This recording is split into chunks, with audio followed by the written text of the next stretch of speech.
বাড়ির বারান্দা ঘেঁষে ট্রান্সফরমার বারবার অবগত করলেও নেওয়া হয়নি ব্যবস্থা।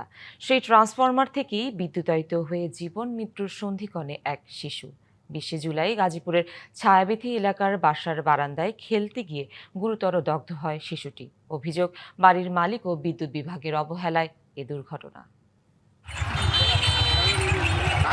সহপাঠীদের সাথে খেলায় বেঁধে থাকতো যে নিষ্পাপ শিশু, দায়িত্বশীলদের দায়িত্বহীনতায় সে এখন জীবন মৃত্যুর সন্ধিক্ষণে।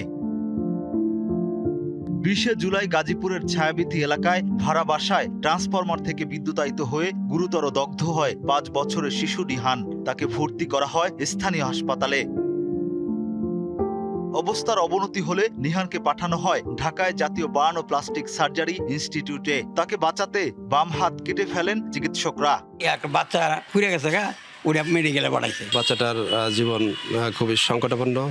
সে ঢাকা বার্ন ইনস্টিটিউটে ডক্টর নাসিরউদ্দিন স্যারের তত্ত্বাবধানে আছে স্যার। পরিবারের অভিযোগ, বাসার বারান্দা ঘেঁষে ট্রান্সফরমারের বিষয়টি জানালেও কর্ণপাত করেননি বাড়ির মালিক। বর্তমানে সে মৃত্যু শয্যায় এবং তার জীবন বর্তমানে সংকটাপন্ন। আমি বাড়ির মালিক এবং কর্তৃপক্ষ তাদের দৃষ্টান্তমূলক শাস্তি দাবি করতেছি। মর্মান্তিক এই দুর্ঘটনার জন্য বাড়ির মালিক ও পল্লী বিদ্যুৎকে দুষছেন এলাকাবাসী। ওরা কোথায় সেফটি থাকবে সেটা ওরা চিন্তা করবে, যে এখানে সেফটি এখানে সেফটি না। অশিক্ষিত লোক বসায় রেখে দিচ্ছে তো কি হবে? আমাদের সমস্যা হলে আমরা বলবো না, অবশ্যই বলবো। এখন তারা কি করে না করে না তারাই জানে ভালো। বাড়ির কাছে কখনো এগুলি রাখা ঠিক না। কমপক্ষে মিনিমাম 60 থেকে 70 ফিট দূরে রাখা উচিত।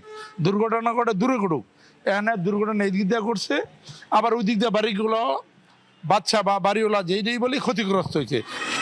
এই পরিস্থিতিতে আর্থিক লেনদেনের মাধ্যমে সমাধানে আসতে চান বাড়ির মালিক। অস্বীকার করেন দায়।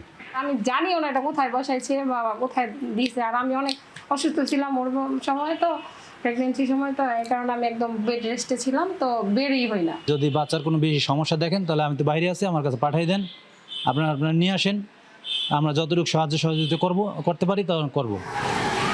নগদ নিয়ে এলো হার না মানা হার অফার। সর্বনিম্ন 10,000 টাকা রেমিটেন্স নগদে পাঠালে থাকছে স্বর্ণের হার জেতার সুযোগ। এই ঘটনায় একে অন্যর উপর দায় চাপাচ্ছেন সংশ্লিষ্টরা। নিরাপত্তার বিষয়টা এটা হচ্ছে গিয়ে তারা অফিস এটা করবে আর কি, সহযোগ তারা আমরা দিই না। আমাদের কাজ যতটুকু দিয়েছেন মোতাবেক ওই পাশে আমরা কাজ করে দিয়ে আসি, আমরা চলে আসি। বাড়ির মালিকই ওই জায়গাটা করে দিচ্ছে এবং ওই সময় যেহেতু পাশাপাশি অনেক বিল্ডিং জায়গা নিয়ে সমস্যা হয়, বাড়ির মালিক বসে। অভিযোগ পেলে আইনি ব্যবস্থা নেওয়ার কথা জানালো পুলিশ।